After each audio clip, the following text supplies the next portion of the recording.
Hello दोस्तों, कैसे हो? आप सबका स्वागत है अपने YouTube channel exam easy hub में। आई होप आप सब अच्छे और मस्त होंगे तथा अपनी तैयारी को एक शानदार दिशा दे रहे होंगे। जल्द सफलता पाने के लिए आप मेरे साथ जुड़िए। क्या करने के लिए? जल्द सफलता पाने के लिए। ठीक, अगर आपका सोच रहे हो जीएस नहीं कंप्लीट है तो आप 1 महीने मेरे साथ हो गए जुड़े हुए, लगभग 1-2 महीने और जुड़े रहिए तो मैं आपका सब सब्जेक्ट तैयार कर दूंगा, क्योंकि क्वालिटी खत्म होने वाली है। 1-2 वीडियो में क्वालिटी आराम से खत्म हो जाएगी और विस्तार पूर्वक पढ़ाया हूँ एक फाउंडेशन के हिसाब से। ठीक, आइए आपका ज़्यादा टाइम ना लेते हुए आपको मैं ले चलता हूँ व्हाइट बोर्ड पर। आज व्हाइट बोर्ड पर मैं आपको पढ़ाऊँगा संविधान संशोधन की। संविधान संशोधन पढ़ाऊँगा भी और उसके साथ सिखाऊँगा भी। सिखाऊँगा इसलिए कि कौन कौन से संविधान संशोधन ज़्यादा इम्पॉर्टेंट है, एग्जामिनर इंटरेस्ट इसमें लेता है। ठीक, आई होप आप सब जिसका कल पीसीएस का एग्जाम रहा होगा दे होंगे, और नहीं जिनका था वो चेक किए होंगे कि हमारा कितना सही हुआ। हम एग्जाम हाल में होते कितने इसमें तीर मार देते। तो ठीक, तो कोई भी एग्जाम हो तो उसका रिव्यू अवश्य लिया करें। अगर देने का आप कभी भविष्य में सोच रहे हैं, तब नहीं सोच रहे हैं तो कोई ज़रूरत नहीं है। ठीक, आइए फोकस हो जाइए। संविधान संशोधन मैं पढ़ने वाला हूँ। संविधान संशोधन। संविधान संशोधन में जानते हो, जैसे मनुष्य की कुछ मूलभूत आवश्यकताएं होती है। संविधान कितनों खंगार के बनाया गया हो या कई देशों से मिलकर बनाया गया हो, लेकिन जरूरत के हिसाब से जैसे आदमी की जरूरतें बढ़ती है ना, तो इस जान लो संविधान किसके लिए है?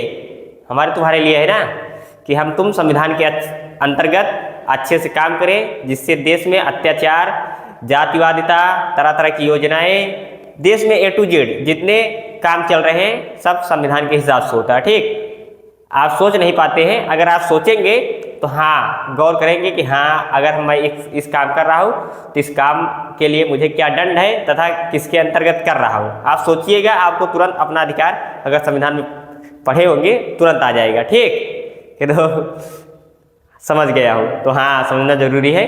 तो संविधान में संशोधन 3 प्रकार से होता है। एक होता है जैसे साधारण विधेयक। ठीक, साधारण विधेयक के द्वारा संविधान में संशोधन हो जाता है। और एक होता है क्या? विशेष बहुमत। और एक होता है विशेष बहुमत तथा राज्यों की राय उसमें जरूरी है। तो साधारण विधेयक में संशोधन होता है जैसे राज्यों की सीमा बढ़ाना हो ना, जैसे आर्टिकल 4 और 169। ठीक, आइए देखो क्या लिखा है। संविधान संशोधन भाग 20 में है और अनुच्छेद 368 के अंतर्गत हम संविधान में संशोधन 3 प्रकार से कर सकते हैं। कौन कौन? साधारण बहुमत या विशेष बहुमत या विशेष बहुमत तथा राज्य के अनुमोदन से, मतलब राज्य की राय जरूरी है। तो पहले आप पढ़िए साधारण बहुमत। साधारण बहुमत में आर्टिकल 4 और आर्टिकल 169 के द्वारा हम संशोधन कर सकते हैं। आर्टिकल 4 में यही है राज्यों की सीमा को बढ़ाना। जैसे पाकिस्तान अपने देश में मिलना चाह रहा है तो इसमें दोनों राज्यसभा से, मतलब लोकसभा और राज्यसभा से विधेयक पारित होने की आवश्यकता नहीं है, तुरंत उसको मिलाओ। ठीक, क्योंकि देश की सीमा बढ़ रही है। ठीक, तो यही है, उसमें किसी को आवश्यकता नहीं होती है। अब आ जाइए विशेष बहुमत में दोनों सदनों की आवश्यकता होती है, लोकसभा तथा राज्यसभा की। ठीक, इसमें 2/3 की उपस्थिति चाहिए। देखो कल पीसीएस में पूछा था, घुमा के पूछा था कि जितने उपस्थित रहते हैं कुल सदस्य उनका 2/3 बहुमत चाहिए कि या पूरे का। तो जितने उपस्थित रहते हैं सदन में उनका चाहिए, इसलिए यहाँ उपस्थिति लिख दिया हूँ। उपस्थित मतलब सदन में जितने सदस्य उपस्थित रहेंगे उनमें से 2/3 का अनुमोदन चाहिए मतदान करने का। ठीक, और इसका उदाहरण है कौन कौन संविधान संशोधन विशेष बहुमत वाला? 40-2-42 42वां संविधान संशोधन 1900 कब हुआ था? 76, जिसको मिनी संविधान बोलते हैं। और 40-4-44 44वां संविधान संशोधन। ठीक, कब हुआ था? 1978। ध्यान दीजिएगा। और है, आ जाइए अब हम पढ़ेंगे क्या? विशेष बहुमत या राज्य के अनुमोदन से। देखो इसमें क्या क्या आवश्यकता पड़ती है। देखो संघ राज्य संबंधों, न्यायपालिका, चुनाव आयोग, जीएसटी जैसे विषय में शामिल है। अगर इन सब में संशोधन करना है आपको, न्यायपालिका में कुछ करना चाह रहे हो और चुनाव में कुछ करना चाह रहे हो, चुनाव आयोग में और जीएसटी में कुछ अलग से जीएसटी बढ़ाना चाह रहे हो किसी राज्य में, तो हाँ आपको राज्य के अनुमोदन लेने की आवश्यकता है ना। जबरदस्ती कर नहीं सकते किसी के घर में, जैसे केंद्र अलग हो गया राज्य अलग हो गया। तो राज्य में अगर आप कोई कानून भी ला रहे हैं तो गैर राज्य की सहमति से कानून नहीं बना सकते ना, जबरदस्ती नहीं थोप सकते, तो इसीलिए हो सकता है। और जीएसटी भी जानते हो कि उससे पूछोगे कि आपके राज्य में इस क्षेत्र में इतना जीएसटी बढ़ा दूं, जो समवर्ती सूची कभी से रहेगा, तो जब हाँ कहेगा तभी बढ़ा सकते हो, वही चीज़ है। उदाहरण इसके कौन कौन संशोधन हो चुके हैं, ये वाले विशेष बहुमत और राज्य के अनुमोदन से 73वां संविधान संशोधन और 74वां संविधान संशोधन और 101वां संविधान संशोधन। ठीक, आप सब समझ गए होंगे कि संविधान संशोधन 3 प्रकार से होता है। तीनों मैं आपको समझाने में सफल रहा हूँगा, ऐसा आशा कर रहा हूँ। ठीक, अगर नहीं सफल हो तो वीडियो रिप्ले करके दोबारा देख लेंगे, आपको समझ में आ जाएगा। नहीं तो वार्ड बोर्ड पर अगर आपको ये लैंग्वेज समझ में आती है, शॉर्टकट लैंग्वेज, तो समझ जाइए, क्योंकि मैं तो पूरा लैंग्वेज लिख कर लाता नहीं हूँ, शॉर्टकट लैंग्वेज रहती है, तो समझ में आए तो समझ लीजिए। ठीक, मैं आपको पढ़ा दूँ, आप कुछ बता दूँ कि कौन कौन इम्पॉर्टेंट है संविधान संशोधन। पहला इम्पॉर्टेंट नहीं है लेकिन लिख कर लाया हूँ, क्योंकि कोई संख्या स्टार्ट होती है तो 1 से स्टार्ट होती है। ठीक, और अगर लाइफ में आप अपनी वैल्यू रखना चाहते हैं तो शून्य रखिए। लाइफ में अगर आप अपने अंदर अहंकार या वैल्यू अपनी समझते हैं तो शून्य रखिए, कि मतलब जिसमें से हटी है 10% कम हो जाए और जिसमें जुड़ी है उसकी क्षमता 10% बढ़ी है।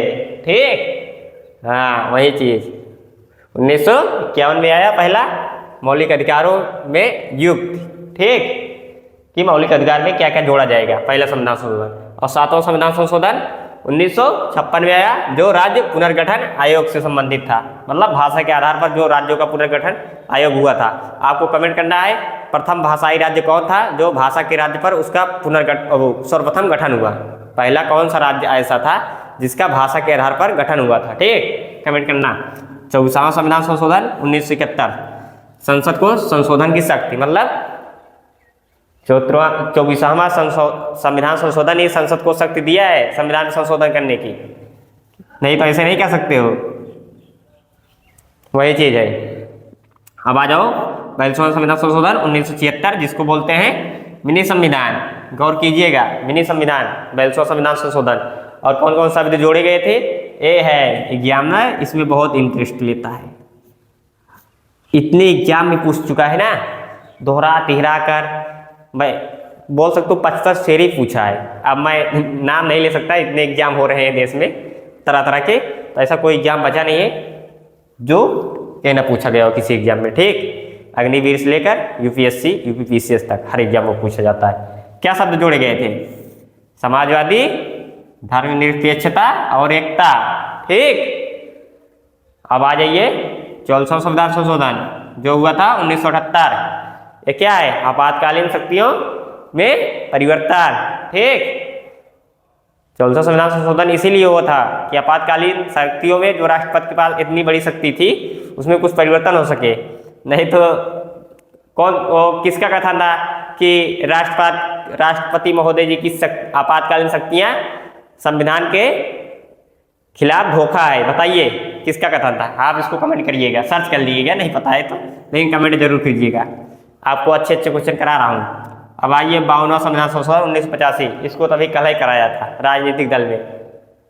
जानते हो दल बदल कानून किस लिए आया था ना, नहीं जानते हो तो पिछली वीडियो देखिए, क्योंकि मैं इस पर कल बहुत विस्तार किया, 5-6 मिनट, ठीक 4 मिनट तो जरूर किया था। अब आ जाइए 61वां संविधान संशोधन 1989, इसमें क्या हुआ था, तुम्हारी उम्र घटाकर 21 वर्ष से 18 वर्ष कर दी गई थी। किसकी, मतदाता लोग की, जो वोट देते हो चुनाव के दौरान। ठीक, अब कल पूछा था पीसीएस में मतदाता दिवस कब मनाया गया था, बताओ कब मनाया गया था, पूछ लिया था पीसीएस में। सिंगल क्वेश्चन नहीं था ऐसे, लेकिन उसको मिलान में पूछा था, 3-4 ठे दिया था। लेकिन अगर आप मतदाता दिवस आपको पता रहता तो आराम से बना लेते, क्योंकि उसमें ऑप्शन एलिमिनेट करते ना, तो डी के साथ जो 4 दिया था और 4 किसी में दिया नहीं था, अगर एक ऑप्शन आपका पता रहता तो वो क्वेश्चन आसानी से सही हो जाता, सिर्फ मतदाता दिवस ही पता होता तब भी सही हो जाता। ठीक, अब आ जाइए 73वां संविधान संशोधन 1992 पंचायती राज से संबंधित है। 1992 में 74वां संविधान संशोधन हुआ। यहीं पर कंफ्यूज करता है एग्जामिनर, सोचते हैं लोग 73वां 74वां का सन अलग अलग होगा, सन अलग अलग नहीं है, एक ही सन में हुआ था, सिर्फ संशोधन को अलग अलग, मतलब ये जो विषय है इसको अलग अलग संशोधनों में रखा गया है। पंचायती राज का विषय 73वां संविधान संशोधन में रखा गया है और नगर पालिकाएं का विषय 74वां संविधान संशोधन 1992 में रखा गया। बाकी से डेट सेम है, तो कंफ्यूज नहीं होना है, ये भी फंसा लेता है एग्जामिनर। अब आ जाइए 86वां संविधान संशोधन 2002 शिक्षा का अधिकार मौलिक अधिकार में जोड़ा गया 21 में। पहले शिक्षा का अधिकार मौलिक अधिकार नहीं था, जिसमें प्राथमिक विद्यालय की बात करता है क्या, वही 6 वर्ष की 5 वर्ष है, कितना बार है 5 वर्ष से 14 वर्ष बच्चों को निःशुल्क शिक्षा, गैर पैसा की शिक्षा की बात करता है, निःशुल्क शिक्षा की 21 में जोड़ा गया। पहले राज्य के नीति निर्देशक तत्व में था, ठीक, किस आर्टिकल में था आप बताइएगा। अब आ जाइए 101 संविधान संशोधन 2016, इसको तो आप सभी जानते हो, जीएसटी से संबंधित आया था। सर्वप्रथम जीएसटी लागू करने वाला राज्य असम था, ठीक, और जीएसटी किस देश से लिया गया है, जीएसटी का जो मॉडल है किस देश से लिया गया है, आपको एक कमेंट करना है, ये भी बहुत इंपॉर्टेंट है, ठीक। और लागू कब हुआ था, देखो इसमें कंफ्यूज नहीं होना, आया था 2016 में, ठीक, लेकिन पूरे भारत में लागू हुआ ये 1 जुलाई 2017 को, ठीक। जब भारत की बात करेगा तो हाँ आपको मानना है 1 जुलाई 2017। और इम्पॉर्टेंट आर्टिकल में बता दूं कौन कौन सा है, 42वां है, 44वां है, 52वां, 61वां, ठीक, याद रख पाते हो तो ये तो याद हो गया होगा, क्लास में तो याद करने की जरूरत है नहीं, दोनों ये हो गया। और 101, अगर आप विद्यालय के टीचिंग लाइन एग्जाम देंगे तो ये टीचर लोग के लिए इंपॉर्टेंट है। 86वां संविधान संशोधन इंटरव्यू के दौरान ज़्यादातर पूछ लेते हैं ये सब, किस आर्टिकल में रखा गया है और मौलिक अधिकार कितने प्रकार के हैं, ठीक। आई होप आपको मेरी वीडियो बहुत अच्छी लगी होगी और एक बढ़िया शानदार जानकारी आपके सामने मैं आप सबके दिमाग में घसोरने का प्रयास किया हूँगा, लेकिन सफल हूँ कि नहीं ये आप सब कमेंट करके बताइएगा, ठीक। थोड़ा जुकाम हो गया इसलिए जुकाम के साथ साथ थोड़ी आवाज़ भी लड़बड़ा जा रही है, इसके लिए क्षमा करिएगा दोस्तों, ठीक। वायरल फीवर चल रहा है, जानते हो, मौसम बदल रहा है। अब मैं मिलूंगा कल नेक्स्ट कंटेंट में, ठीक। जय हिंद दोस्तों, और बढ़िया शानदार कंटेंट में 1-2 वीडियो हो रहा होगी, बाकी पॉलिटी आपका खत्म, मैं अब हिस्ट्री का वीडियो इसी तरह टॉपिक वाइज लेकर आऊँगा। मेरे साथ जुड़े रहिए, लाइफ में अच्छा कुछ करेंगे, मुझे पूरा उम्मीद है, ठीक।